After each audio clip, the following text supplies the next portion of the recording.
Oh, you know what? I can use Screen OBS. share. If I have to, I can use OBS with a virtual camera. There's a share button in the middle on mine. What happens if you just click share? Bottom middle of my screen. I don't have such a StreamYard. Really? I have the layouts. I have like mute. I have mute, start cam, settings, share, invite, and leave studio. I have no such things. I don't That's know. Crazy. Oh, I'm sorry. Way down there. Oh, yes, there it is. Share screen. Okay, cool. I'm good. Okay, go ready. That was a clean intro. Welcome back everyone to another weekly Dynamo tech update. Hopefully, I think we've got some interesting topics to talk about, and I think we've got kind of a nice surprise to show here at the end. So, Sean, how are you doing? I am well. Having a great week? Oh yeah, every week, Good. Every day. All right. So let's start with what's new with smart contracts. I completed the opcode design, did a lot of research on different ways of potentially programming the virtual machine and how to charge gas properly, and really just came to the conclusion that using any off-the-shelf processor didn't make sense. Originally I talked about using a Z80 processor and then an 8086, maybe a Motorola 68000 series, but nothing really was enough of a leverage to say, oh, let me get boxed into this thing. And frankly, the virtual machine is probably a smaller part of the overall development. So I decided we're just going to go with a straight up custom processor, and it'll be 64-bit. It'll support 256-bit addresses. I've already started the development on the full node and the miner to just do a simple smart contract. I'm hoping to stand up testnet with that simple smart contract over this weekend, and then we can start testing. I've heard the PS3 cell processor really easy to work with. Did you consider that one? I'm kidding. Like, if nobody knows, that one's pretty famous for being extremely difficult to work with. Yep, nice special IBM chip. If you didn't know that. Yeah, no, I haven't used it. Okay, but you have settled on which one? Well, it's just a custom set of opcodes. It's a Harvard architecture similar to the Intel 8000 series. Look, in the end, almost all these opcodes are very similar. You have register sets, you have a stack, you have jump conditionals, rotates. There's about 20 some odd instructions that every processor has in different 4 or 5 different addressing modes, and they call the opcodes different things, but these things are pretty standard these days. So I don't, it won't be unfamiliar. The assembly won't be unfamiliar to anyone. We will have to figure out how to write a compiler. Probably the first one will be a C compiler for this, but there's plenty of tools out there that do cross compiling where you can line up the opcodes for the different instructions. So JavaScript just wasn't going to work out. JavaScript, there was just no way that I could figure out how to charge gas on a bytecode basis. And frankly, we can write a JavaScript compiler. So, we can still make it simple for people. So I may do that. There's the JavaScript compilers do compile to an intermediate language that then gets translated down to machine code. So I may just utilize one of those. Like there's the V8 compiler for Chrome, which compiles to a wide array of processors. They support ARM and Intel and Motorola, a whole bunch of different processors. So, that may be the route to go to make it easy for people. All right, very good. Mm-hmm. Okay, proprietary mining pools.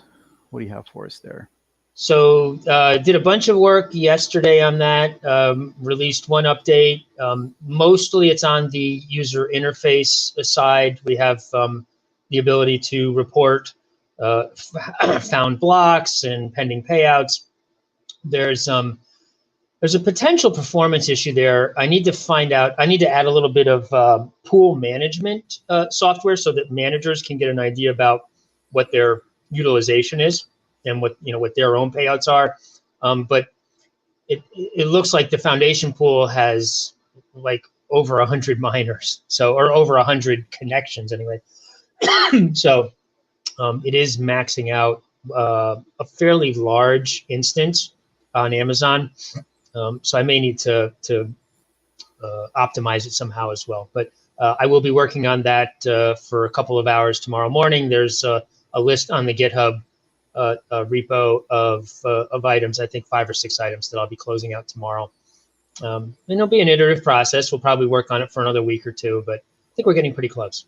Do you happen to know how many other pool options there are besides the foundation pool at the moment? I know Dark Fiber's running, and I think there might be one other one. One of the things that's on the list is to support the miner pool stats.stream API. And that because Dynamo is on the miner pool stats website, we can now register any pool there as long as we say what coin we are. So there's a standardized REST API that you have to expose. I'll be programming that tomorrow so that anyone who is running a pool can then just put themselves in and say, I want to add my pool. It'll automatically register. We don't have to apply or be approved since Dynamo coin is already on that website. We don't have to apply anything. You can just put it on. So so that'll give us some visibility into other people who are running pools, assuming they want to be listed there, which they should, because it's free advertising basically. So I think there's maybe 2 others at this point. I hope that more people do, because I don't really want to be in the pool business. So, right. Yeah. Well, it sounds like it's much easier to run a pool now, the way you've got it set up. So yeah, there should be very simple install. Yep. Yep. All right. I hear that you have some new hardware headed your way, which should help with the memory hard algo you're working on. Yep. So we continue to struggle with getting parity between NVIDIA and AMD devices. The high-end NVIDIA devices just are not similar enough in hash rate to the AMD devices.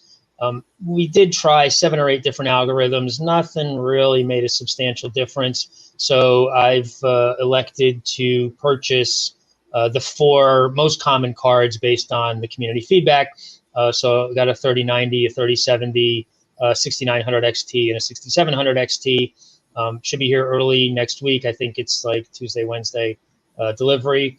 At that point, I'm going to iterate myself just locally, writing a whole bunch of OpenCL programs to figure out, what access, like what memory access patterns are gonna put them similar. So a 3070 should be the same as a 6700.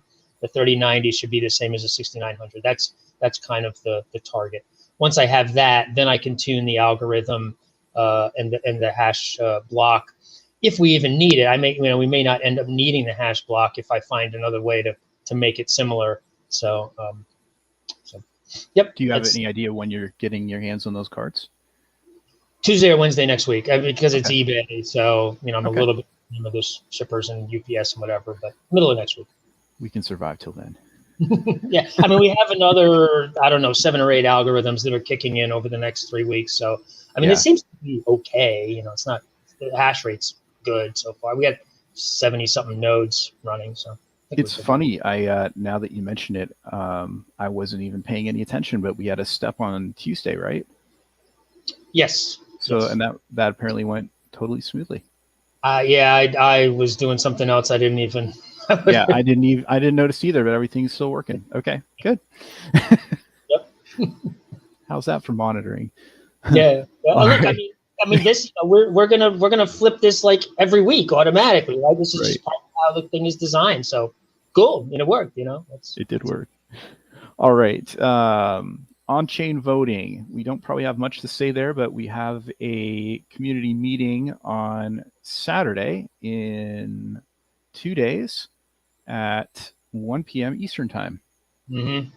Yep. Hope everybody can make it to the Discord. We'll, I guess, review the Medium article that I put together. I haven't had too much update on that. Again, I just really want to stress that we want to be super transparent. Everything voting on chain should be completely verifiable independently.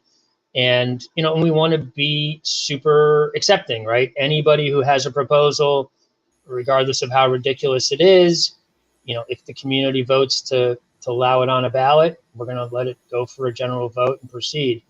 We don't want to, I don't want to have a lot of levels of review, or really any levels of review, other than, if people are spamming stuff, right? If somebody puts in 100 proposals a day to change the color from green to blue, we're going to delete 99 of them. But other than what is outright spam that may be trying to circumvent the voting procedure, we're going to let to me, it should be anything goes. So.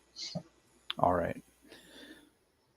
What do you have on the metaverse? I believe you had an interesting conversation this morning about it. Yeah. So I've actually had two conversations over the last several days. I've been speaking with Russell regarding their attendance at the Game Developer Conference in San Francisco. They have a number of people lined up that are interested. They'd asked me to travel out there. I just can't take the time out of my schedule right now. From New York to San Fran is a minimum 3-day kind of turnaround, just because of the time zone and the amount of travel it is. I just can't have that much downtime right now. But I may be, meeting with people remotely if they end up making a connection. There's clearly a lot of VCs and stuff like that out there. So they're going to be pitching it. We are preparing, we have prepared the Total Mayhem store. We've got a wallet that's in progress. I'll be working on that tomorrow. So there's all of that that's going on and has been going on for a couple of weeks. And then this morning, one of our board members had brought in an interested party who wants to produce streaming music. And so we're going to do a demo with him, a live demo on the metaverse. I'll be modifying the metaverse to have you call it maybe an amphitheater, but not, some kind of concert stage where you could have a performance. His theory is that the artist will be able to sell NFT tickets. The NFT ticket will grant you access into this exclusive area where you can do live performance. And he wants the live performer to be able to be on stage in a VR headset kind of thing, so that we can, he can project live, and that, we'll have some kind of special effects, like if he wants to fire off fireworks or flames or all those kind of things that you normally see in a concert. We would do those kinds of things. So I'll be developing a demonstration video of those kinds of things, and then we'll be reviewing it. He's kind of the opposite time zone of me, so I'll be doing it at 1 a.m. or 1 or 2 a.m. on Saturday morning, which is more Saturday afternoon his time. So we'll be doing that demo, and that'll be available. We'll probably do some videos on that as well, but that'll be available for everyone to see. I'll be standing the server up again, so a lot of good progress on that. All right. Anything new on the NFT-based comedy show, or comedy game, I should say? Yep. So I have a script written. I'm going to prepare a presentation deck tomorrow, and then the board member that has the connection with the comedian is going to pitch that this weekend. We believe that it'll go very well. I personally have had conversations with him over the last 2 or 3 weeks, and a lot of interest. And so I believe that'll go well, and then we'll probably have a follow-on conversation next week about actually, some logistics and timeline. But, again, the gist of it is that you will have a kind of like an entrance ticket. You purchase an NFT that'll give you the ability to play the game. The game will be a live game show scheduled on a regular basis. Tuesdays and Saturdays at 9 p.m. Eastern, something like that. And it'll be a quiz show that's got 10 questions. You get on your mobile device or your web page or whatever else, and the question pops up. There's a live host. It's got some comedy involved. It'll be comedy focused. And you have to answer the question before time runs out. If you do, you go to the next round. Whoever's in the final round gets some kind of prize. So that's the kind of gist of it. But it'll be a fun. I think it'll be a fun production. So yeah. It's not limited to just dad jokes, right? Yeah. What we talked about actually is this funny thing. He said there's jokes, which are kind of these non-attributable jokes that are just timeless, ageless things, and we'll probably riff on those because we don't want to take other people's material. But he may create material for this as well. And we plan to use up and coming comedians, probably from the New York City area, as hosts. We may have rotating hosts or end up with somebody full time. But and we expect that they will add their own amount of content. It'll help them to get promotion as well. So there should be a wide variety of interesting content here. Excellent. All right, what's new with Total Mayhem? So I have still been working on that. It's we're waiting for this copyright pending copyright application to expire. Happens in about 5 weeks or so. Don't think this person is particularly interested in pursuing it. So that's the only thing that we're really holding on in terms of blasting it out. Otherwise, we'd be selling the NFTs right now. The NFTs are already all generated and ready to go. The game itself, I've found this really cool JavaScript game engine, and we did a game jam over last week and produced a game which is essentially like a billboard game. But it was a cool little Moonlander thing, and it was pure JavaScript, no download, just come to the website and you can play it right away. And so I am in the process of integrating the Total Mayhem artwork into that. I feel that creating a frictionless experience is so important. And this JavaScript library is compatible with every browser. It works perfect on mobile phones. It looks like a full screen app. You just go to a website and then it pops up full screen. It has a great experience. And again, no friction, no having to apply to the App Store, potentially being censored because it's got crypto, all that kind of stuff, right? You just go to a website. So I'm in the process of all the animations that we had the artist create are in this product called Spine 2D. It has a specialized export format. This JavaScript library doesn't support that, so I'm having to write an importer. It's all JavaScript development, so it's not hard. It's just tedious. So over the next couple weeks, I'm going to be finishing that out. And then we'll have some demos online of actual gameplay. That's great. Not getting limited by the walled gardens of phone marketplaces is certainly a worthwhile endeavor. Yep. Totally. Yep. Totally. Super. Okay. Hopefully this is the best for last here. You have been working on a new project. It's I think you're calling it a 2D MMO. Yep. What do you have to show us?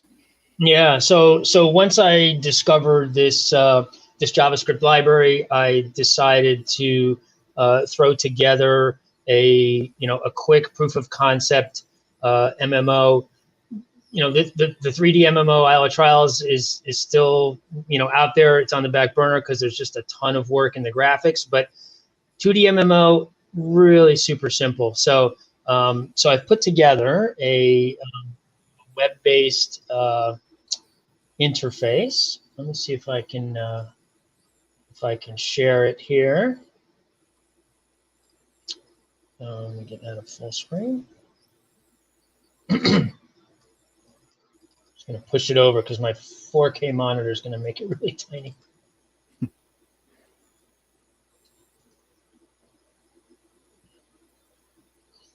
So again, this is complete, pure JavaScript.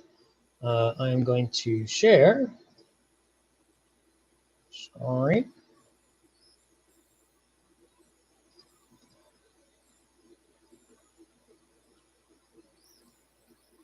Okay. Okay. Nice. So this is it. It's, again, just in my Chrome browser. All I did was go to a test URL, and this comes up. Obviously, we've got all the registration, creating the wallet, and all those other kinds of things. But this is just, this is about, let's call it 3 hours of work, something like that. From literally, no code whatsoever to this in about 3 hours. And this is in Melon right now? This is in the Melon.js library. Yep. Amazing.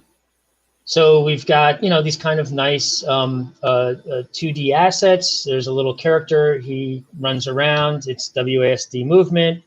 You got these. Name yet? I do not have a name. Okay. we can maybe put that up for the community or something. I don't know. We're calling it just Project X right now. So part of the concept is you'll have a house. You can go in the house and have, your storage or whatever else, sleep in your bed to rest, whatever. Some of the ideas might be, again, sort of linked to like Stardew Valley or those kinds of crafting things where you have to get the water from the well to water your crops, to grow your crops. You get corn, you can make cornmeal to make bread, whatever, all those kinds of typical crafting, growing loops. I have a fairly large world in this instance, but we can have as many maps as we want. There's really no limitation. I put in a little, like this little kind of crypt idea thing, so we can have, a dungeon adventure with skeletons or monsters. I have a couple of little NPCs out here, so we can have like traders, or there's a little forge thing here, so you can create weapons or armor or whatever else, all those kinds of things. So again, just all those very simple kind of typical MMO loops. This will be, though, completely multiplayer real time. So, there may be 20 other people wandering around here, chatting, doing all the kinds of things that they do, chopping down trees or mining stone and crafting and all those other kinds of things. And of course, then we could ultimately have things like grouping together, and forming guilds and hiring, all those sorts of things, but all with play to earn aspect. So any of the in-game gold you can exchange for Dynamo, and you can use Dynamo to buy in-game gold. And the idea is essentially that you would be staking almost, right? So you can pay Dynamo for gold. The gold will buy you some sort of special access that you can then water your plants automatically, and then you can go harvest them automatically, whatever, those kinds of things. So you can end up with some return on your investment, so to speak. And I wanted to show just a little bit about why I'm able to do this so rapidly. So these are some of the assets. You can see, like, this is these are like sequences of growing crops.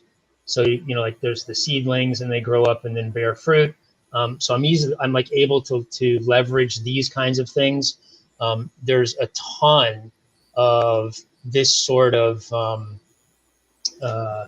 assets. So like these are all the little characters. There's all kinds of variations. I literally paid like $15 for this thing. It's so ridiculous how much stuff there is out there. All those assets that you see, I'll show you the map editor. It's like really simple to build these maps. So there's this tiled editor, and you kind of pick the layer and you pick the tiles, and you can lay out. They have all these different sort of pieces laid out. There's all these options, but it's just so simple. It's really just like paint and click. So you can just I can like grab this house and paint a house, and it's done. It's really, really rapid development. So that's why I was able to create this so quickly. And it's all tightly integrated with the engine. So you're not sitting there with a lot of 3D models and physics and all this other stuff. Like, you can really crank stuff out quickly, but with a cool, sort of 16-bit vibe. So yeah, it's amazing. It makes me just think back to when I was a kid and playing 8-bit games, and back then it didn't seem like they were so simple to make. Right. Even though it's essentially it's the same concept, like tiles and little pieces of art that are repetitive, and you put them together in the right way, and you create this little world. But That's incredible. For sure, the tools have advanced incredibly. Like none of this stuff existed when I was writing games 20 years ago. So Yeah. It was all like assembly code and hand coding the pixels and everything. But the rapid workflow is incredible now. But the real secret sauce here, not secret, it's open source, but the real neat ingredient is that all of this just wraps into a giant chunk of HTML that you throw on a web server. Yeah.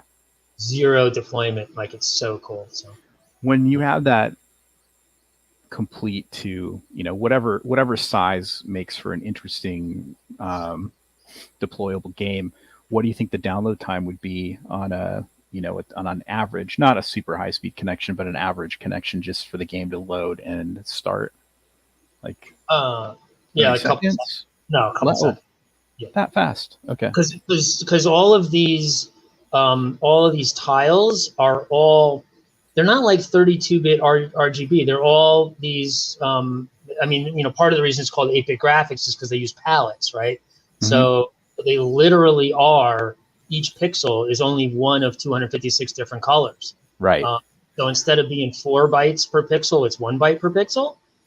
And they're tiny, like most of these things are 16 by 16 or 32 by 32. They're not gigantic images. So, and they have like a lot of repetitive stuff in them. So they compress well. So I don't know, I'll give you an idea, like that character sheet, just as an example. There's a character sheet that has like 14 characters on it. It's 50K. Uncompressed. The whole thing? The whole entire sheet. Yeah, 50K. So, Yep. Yeah. Even over a mobile connection, you're going to download that in 100 milliseconds. Right. Yeah. So that's the other kind of cool thing about this is that when you think about making this accessible in developing countries on low-end hardware with crappy connection speeds, this kind of thing is really where it's at. Yeah. Cool. I hope some of those vegetables include Jersey tomatoes. I don't know. I can't really tell what the hell they are. They're so small, but we'll have to put labels on them or something so people know it's a pepper versus a cucumber or whatever. But yeah. That's great. All right. Well, wonderful. Yeah. I think that pretty much wraps it up. I did not see any questions. I saw a number of jokes and name suggestions for what this game should be called, some of which I probably shouldn't read out loud, but yeah. Oh no. Okay. We'll vamp on it a little bit. I don't know. We'll have to, something about staking would be kind of cool. I don't know, but yeah. We could call, we could call it Puma Island. Doesn't really, what's in a name, right? Doesn't really. So, yeah. Fantastic. All right. Yep. Well then, till next week. Yep. Cool. All right. Thanks, everybody. Be well, everyone.